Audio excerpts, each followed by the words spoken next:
I want to get a little juicier here. Let's get into the nitty gritty. There's someone who you are quite critical of in your book. You spend a lot of time criticizing him. What do you think about Donald Trump? So originally, I was quite taken with Donald Trump's both skills as a communicator and much of his policy. And I was very open, even though I was a little concerned by his tactics and his antics, if you will, about I mean in retrospect, I wish he had embraced all of America after he originally won. But I think, over the course of time, his continued use of divisiveness became a liability for America. Even though I think I mean, his policy towards China, for example, even he was right about the carnage in America. I mean, I think industrialization, I'm sorry, neoliberalism as an economic policy hurt much of America. So the elite establishment was not meeting the needs of Americans. He was right about so much, but I become very critical because of the continued use of divisiveness as the tool, which in so many ways is very close to how dictators have used it over time, the tools that he used. But then also, for me, the call to violence on January 6th was the turning point. I mean, I think at that point I couldn't really support Trumpism the way it was defined, and I think I would have called myself kind of a center right, Republican of the old school. But I'm one, I guess, like Liz Cheney or Adam Kinzinger, that believes that the Republican Party, the way they've fallen in line behind what Trump has done, has been very damaging to our country. hmm He sort of utilized, one of the tools you mentioned. He utilized populism, which is another thing you talk a lot about in the book. So, what exactly is populism, and how did Trump utilize that to garner popularity and win in 2016? Yeah, so popularism is a fascinating concept in and of itself. What popularism really is originally defined as is a movement of the people bottom up when the ruling elite are not accounting for their needs. So let's go through some history. The first populist movement was Jacksonian, because at the time the Federalists were becoming more and more disconnected from the concerns of average Americans back in the let's say in the 19th century, in the early 19th century. So there was a huge populist movement, which really was bottom up, and one could argue that Jackson became a symbol of it top down, but it was very much part of the ethos of the period. Let's go to another time. Let's go to the 1890s. In this period of time, there was increasingly an establishment made that was very powerful, increasingly powerful, made up of railroads, steel, and oil. And the kind of the so-called barons of the era of what we sometimes call the Gilded Age. At the time, because so many farmers were getting hurt badly, a bottom-up movement called the Farmers Alliance began to spring up to teach farmers how to um, cooperatively buy together, how to band together to have more power economically. And the Farmers Alliance was in many ways a wonderful movement because it was educational. It taught people that were disenfranchised how much power they could have by engaging themselves, by being part of the political process. And of course, the Farmers Alliance led to the People's Party, and the party itself didn't sustain. But I argue in the book that the era of those years of that movement, of that bottom up movement, led to the progressive era, 20 years later, from both sides of the aisle, whether it was Wilson or Teddy Roosevelt. So yes, that bottom up movement of populism has been very positive in American history. Now, let's fast forward to today. Populism is also sometimes referred to the idea of elites themselves using arguments to curry favor and push buttons of people to get them angry and afraid, and using populist or nationalist themes to mobilize voters. And that's the political use of what I would call is the misuse of populism. But that is now, one could argue, what did Trump do? I think he started out with the former. He was recognizing and giving voice to so many Americans that were left behind.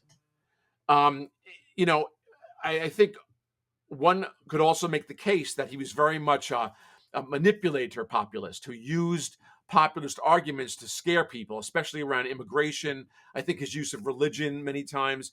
So, I think you could make both cases. From my analysis, even if he started out being um, a popularist leader who, even though elite himself, was trying to give voice to Americans that had less a voice.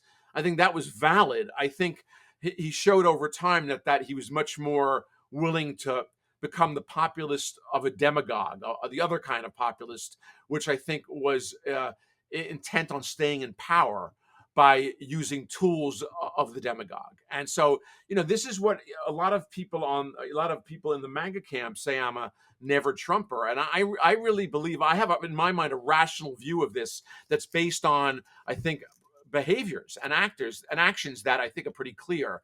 I don't think that Trump supporters are bad people, but I do think that the way that they've given their devotion to cult does feel to me like cult-like. To Trump feels cult-like, and that bothers me.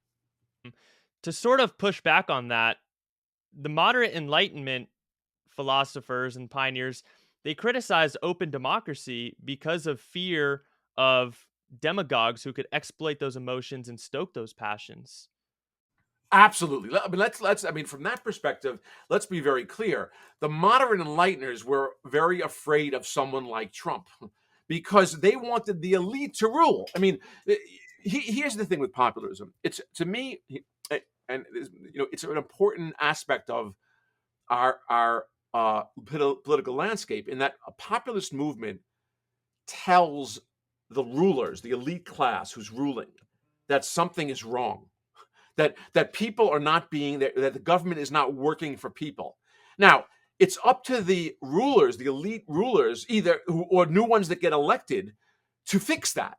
And I think we got to where we are because for 50 years, or at least 40 years, elites of both the Republican Party and the Democrat, whether it's Mitt Romney's takers or Hillary Clinton's deplorables, the elites of both parties show tremendous disdain for the voices of popularists in our country. And so not only did they not take into account their needs, they actually show disdain for them. And that's what created this rage. So it's a complex evolution of 40 years of disdain that led to where we are. So, but I think there's no question that the moderate Enlightenment and the aristocratic republic idea was that we can't trust people to make choices and rule because they will invariably follow strong-winded, strong-minded demagogues who don't always have the interests of the people in mind. That for sure was the moderate Enlightenment view. And Madison in Federalist 10 argues against that by saying that, in fact, if there is a strong demagogue, he or she, what he was thinking he at the time, would be countered by other factions within, like in the country, that factions would wash each other out somehow. And there's some truth to that. I mean, we have factions that have balanced each other. That's true. But in where we are now, I think is a case where the aristocratic Republicans, people like John Adams and Alexander Hamilton, and even a Madison and a Washington, they would be very worried about what Trump has done in terms of the way he's used politics. Absolutely.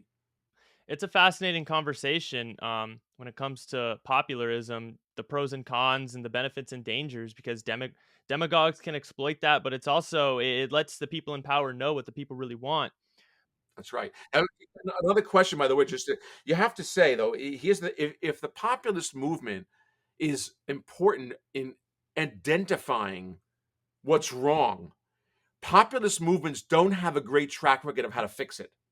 See, this is the dilemma. This is you've cut. I mean, I appreciate this podcast because you've cut to the core of the dilemma, which is this: is that it's easy to criticize and point out that things are wrong. It's hard to design solutions to fix them.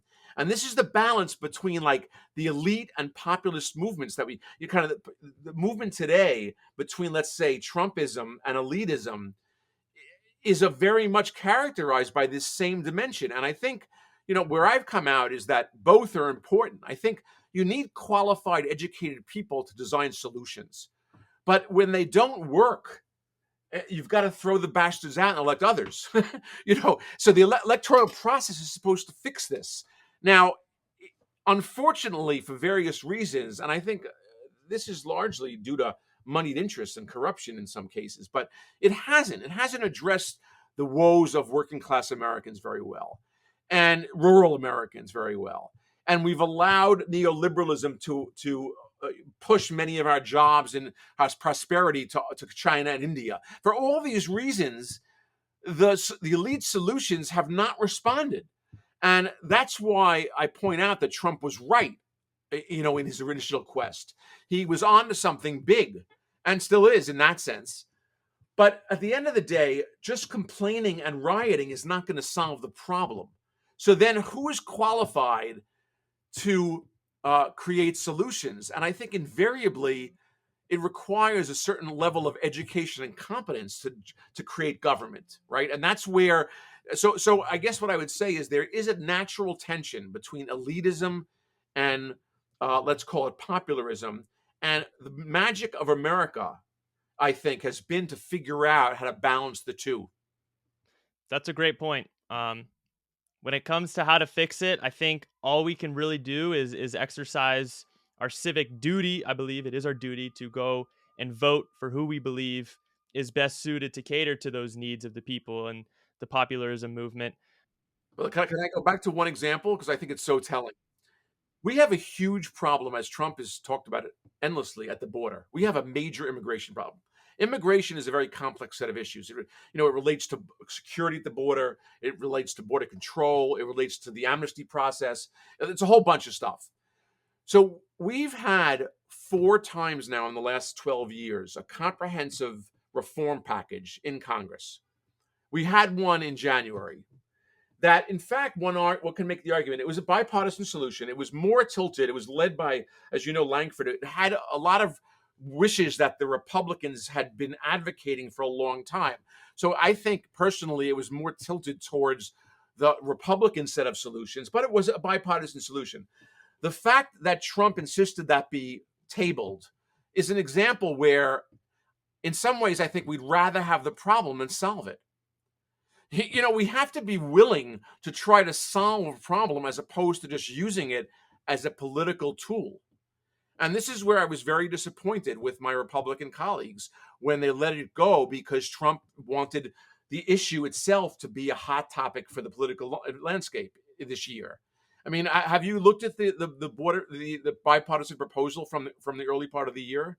I haven't looked into the package, no. It's worth looking at because I think 5 years, 6, 7 years ago, it would have easily passed, but the Democrats wouldn't have supported it. So in many ways, the left came around. I mean, it had important elements of border security. It had quotas. I mean, they weren't called quotas, but they were real limits on immigration. The part that, of course, it also had, which infuriates some of the right, was it had a pathway to citizenship for Dreamers. Now, it wasn't an easy path. It required a demonstrable show of effort, but it was a pathway.